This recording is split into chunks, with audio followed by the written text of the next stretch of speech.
There was another great ASA race broadcast live here on TNN this afternoon. We'll have the highlights of the Western Auto 300 and an interview with the winner.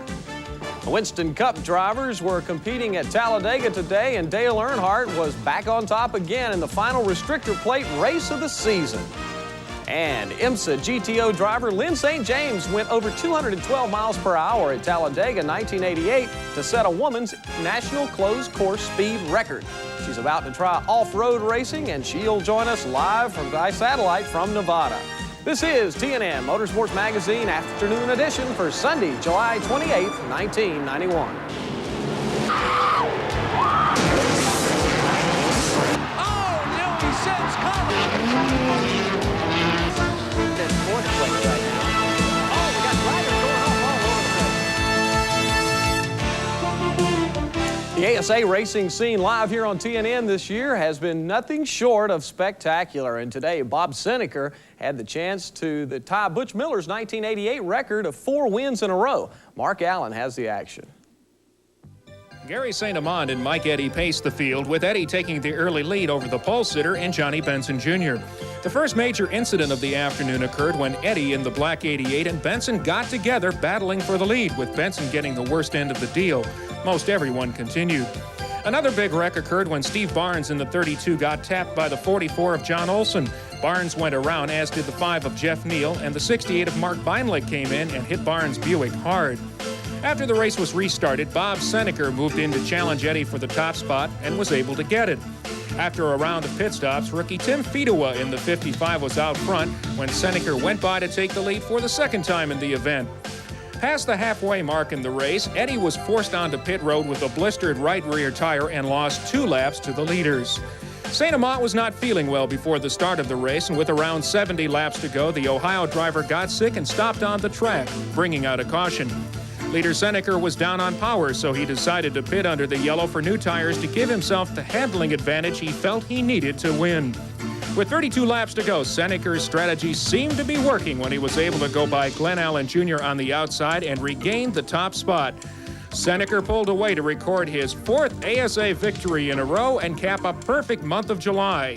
Allen held on for second with Jay Sauter third, Scott Hansen 4th, and Tony Raines 5th. This is Mark Allen reporting for TNN Motorsports Magazine. And it was another super event. Bob Seneker increased his lead in ASA point standings today. Our Ralph Shaheen talked with the winner right after the race. Pat, it all took place right here, the start-finish line at I-70 Speedway, where Bob Seneker claimed win number 4 in a row. Bob, that is a fantastic feat. Congratulations. Well, thank you, Ralph. I didn't know how we were going to do coming in this race, because when we started, everybody was running so strong, I couldn't get to the front right away. I was running as hard as I could, and they were kind of pulling away at times. We were slipping and sliding, but if we come in for a pit stop, change tires, Lane Automotive Chevy just started running a little better, and I could run the high side and the low side. And the crew did a heck of a job of putting me in front, and with 50 laps or so to go, we put more right side tires on. That was the answer to win. That was definitely the decision maker, but there was also the question that you might be losing some engine power. Did that come into play for you at all? Midway through the race, one cylinder sounded like it was bogging down a little bit. The exhaust was making a little funny noise, and I was losing power, and told the boys, I don't know if we're going to finish this one or not. It sounded kind of weak, but it almost came back to its own towards the end there, but I think there's still something a little wrong, like a valve spring or something. Pat, I think the one question that's left to be answered here at the American Speed Association is, can anybody stop the Bob Seneker freight train? Because right now he is really on a roll. All right, thanks, Ralph. It was a dandy in Alabama. In just a few minutes, we'll have the Winston Cup action from Talladega. Stay with us. TNN Motorsports Magazine is brought to you in part by New Haviland Formula 3 Motor Oil. Add more life to your car.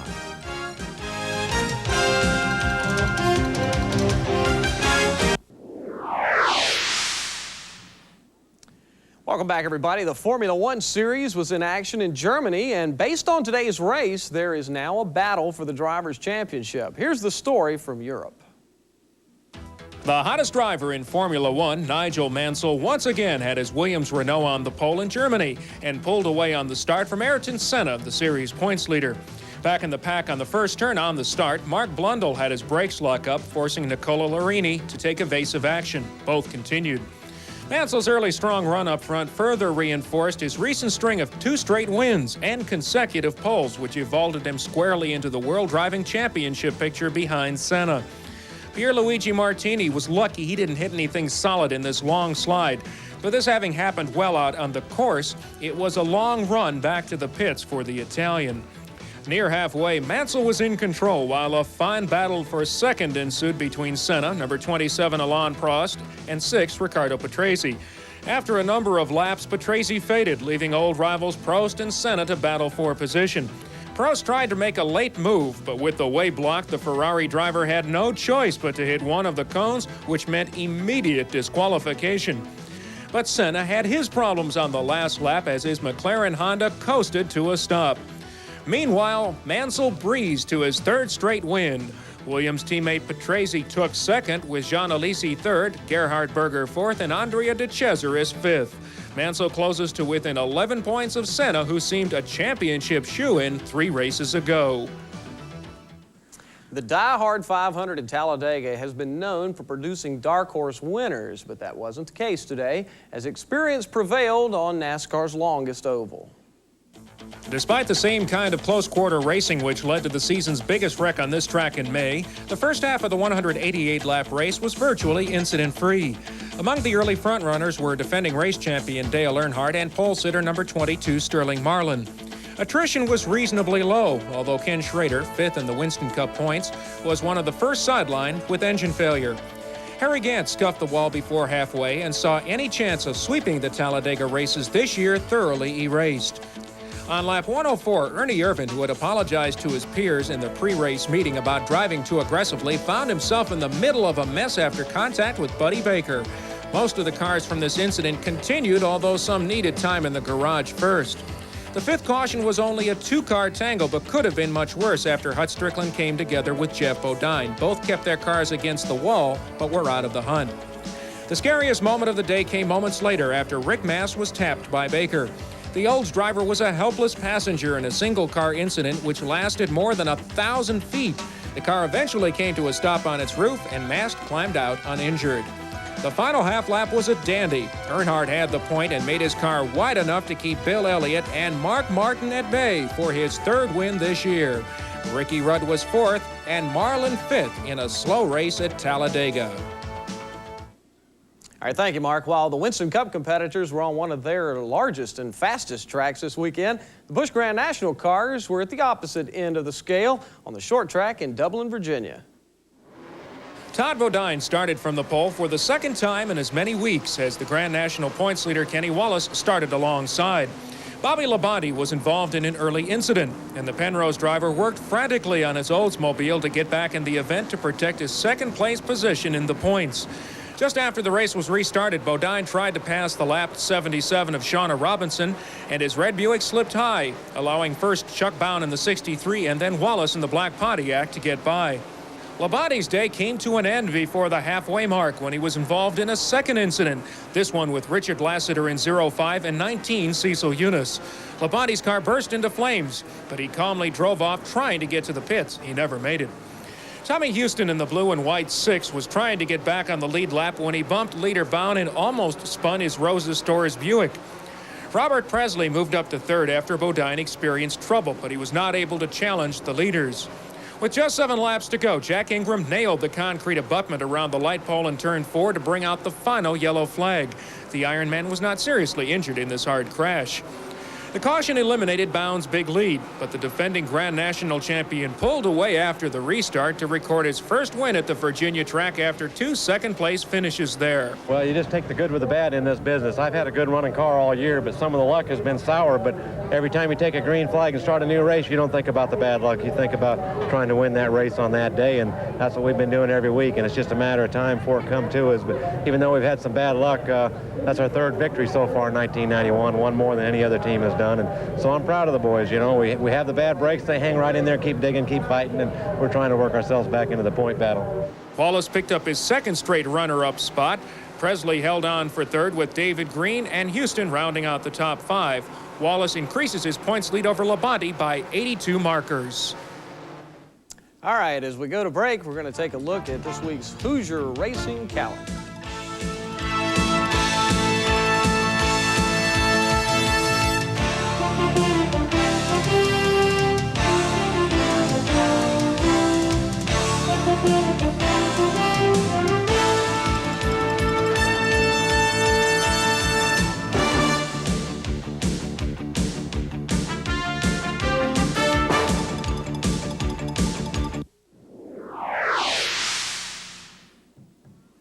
Welcome back, everybody. There are all kinds of motorsports, and we try to cover them all. One of which we've been giving some attention to in recent weeks is racing on water. There are several sanctioning bodies, one of which is the OPBRA, which was in action yesterday. The OPBRA, the Offshore Powerboat Racing Association, has been around since 1962 and is the oldest and largest racing club for competitors who like to get their kicks on water. OPBRA is set up so you don't have to be a millionaire to compete. You can run a boat probably for about $20,000, $25,000 and have a boat that you can be competitive in. And it goes all the way up to the super boat class where you're going to be spending almost $1 million a year. But it's for anybody who wants to get into it, any sport, any size boat they want to run. 7 classes of boats were present for the series visit to Mercury's hometown event. The classes are determined by boat and engine size. The classes which drew the most attention from spectators is the run what you brung. In other words, nothing is too big or powerful. For instance, Apache Express is powered by 3 1,000 horsepower engines capable of speeds over 125 miles per hour. The Miami Beach race yesterday afternoon drew 40 entries. The course itself was a 15-mile oval, 7.5 miles in each direction. 5 laps totaling 75 miles make up the race in all classes. Conditions had been expected to be rough, but the seas were fairly tame after a rain shower. The D-Class participates in national events in which the other sanctioning bodies, the OPT and APBA, also compete. The winner was a 37-foot Talon, the Panama Jack, which earned top honors after Chillout was penalized after running an error on the course. In the Run What You Brung, Hooligans was one of only 2 boats to finish as mechanical troubles knocked out 6 entries. Apache Express was the winner with a celebrity aboard. Rap singer Vanilla Ice was a late addition as the driver of the 3-man crew. Well, I told them I wanted to do this race. They had been asking me if I wanted to race, and I was like, man, I can't. I'm on tour. So I flew in from Panama this morning, and not even 5 minutes I was at home. This helicopter lands, or actually we get a phone call and it says that he's over the top of the house. We're gonna go race. I said, okay, land. He lands in my backyard, takes me up here, and I'm racing, and I want a damn race. Actually, the rain beat the seas down. It was better for our boat to catch, so the more it rained, it beat the seas down, and it was like a lake out there. OPBRA's next event is in October in St. Petersburg, Florida. Like a lot of fun out there. Now we're going to go back to racing on asphalt. Bill Hennessy has the action from last week's SCCA Pro V race in Charlotte. Pro Formula V promotion stage their first of 4 scheduled Pro Formula V races for the 91 season this past weekend at Charlotte Motor Speedway. 31 cars showed up to race for a share of $17,500 in cash and contingencies. The race was held over the oval road course combination of 2.25 miles in length. The 1200cc air-cooled Volkswagen-powered open-wheel racers of SCCA made for some exciting and very close racing as mid-pack starter and former national champion from Powder Springs, Georgia, Stephen Davis passed second-place runner Donnie Isley and then first-place leader Jim Kearney on lap 6 to forge his home-built and designed Racer's Wedge Formula V into the lead, which he maintained for the final 17 laps to win by 11.37 seconds over second-place finisher from Lancaster, Pennsylvania, Jim Kearney in a citation. During the race, Davis posted a new lap record for the class at 128.073 seconds or 91.97 miles per hour. It was a real hard battle. As you know, I had to start from the middle of the pack due to a problem in the first day. But we got through it all. I'm not sure how. I got up to the lead of the second pack and looked out, and those 2 guys were way out in front. But I figured, what else am I going to do? I just go after them, see what I can do. All right, thank you, Bill. In today's IMSA race in Portland, which, by the way, just ended, Juan Miguel Fangio II in Dan Gurney's new Toyota took the lead from Jeff Brabham late in the event and went on to victory. Brabham was second to further his points lead, with Rocky Moran finishing in a Toyota, finishing third. Coming up just a few minutes, we're going live via satellite to Nevada to talk with a couple of Rough Riders. Stay with us.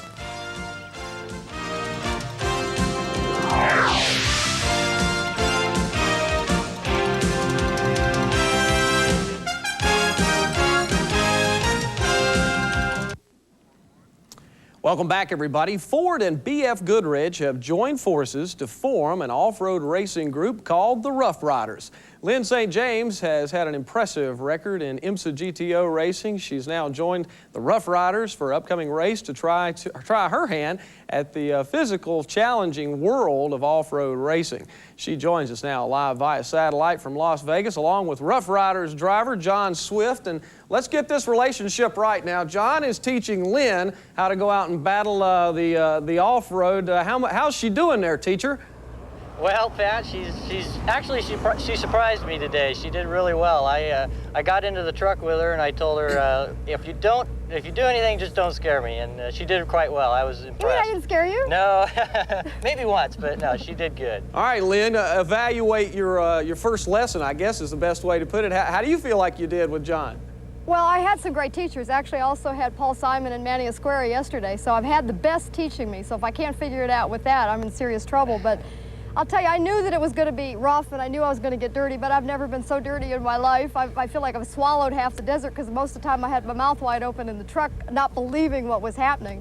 But it's like working what do you call a jackhammer and playing chess at the same time. I mean, it's really mentally incredibly draining, and you have to have patience, and so I think I have a lot more respect and appreciation for what these guys are doing. Well, John, I can imagine a little bit about what Lynn's feeling, because we all ride on the smooth highways around, or even the racetracks. The asphalt, for the most part, is very smooth, and the concentration level in any kind of motorsports has got to be there to be effective and to win. There is a big adjustment, John, in having to concentrate and still have to deal with all the elements.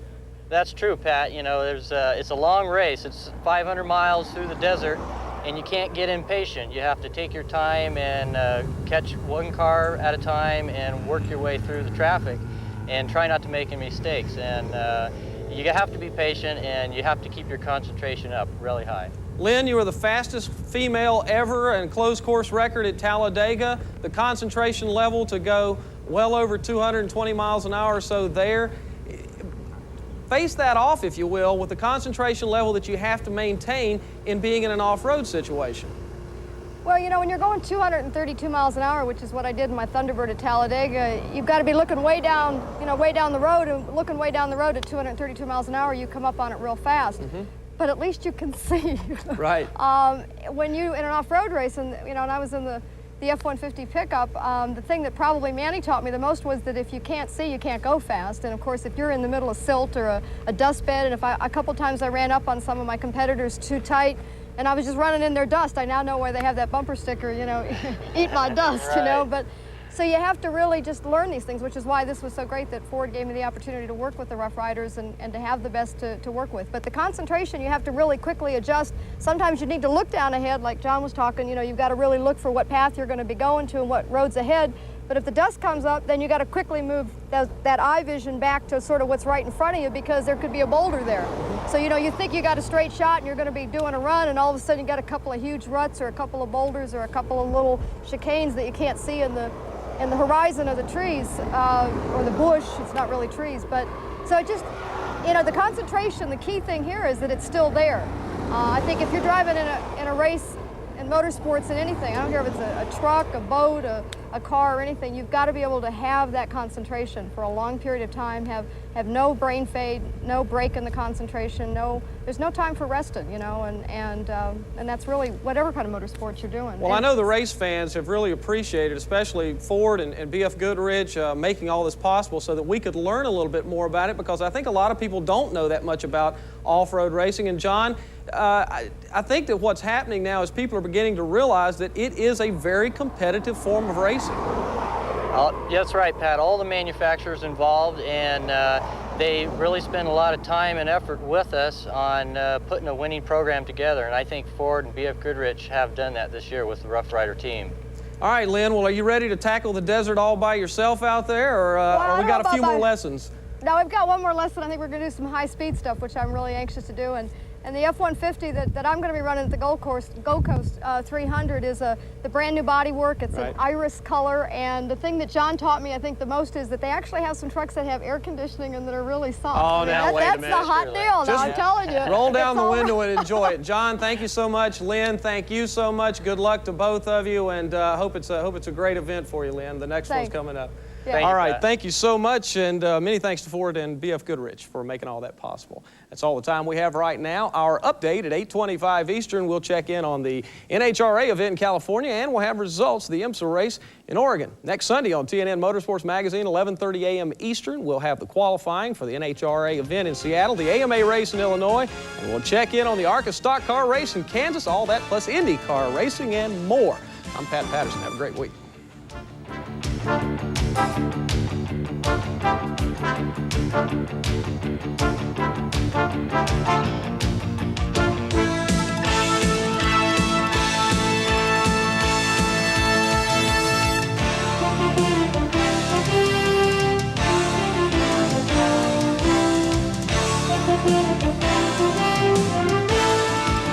Guest of TNN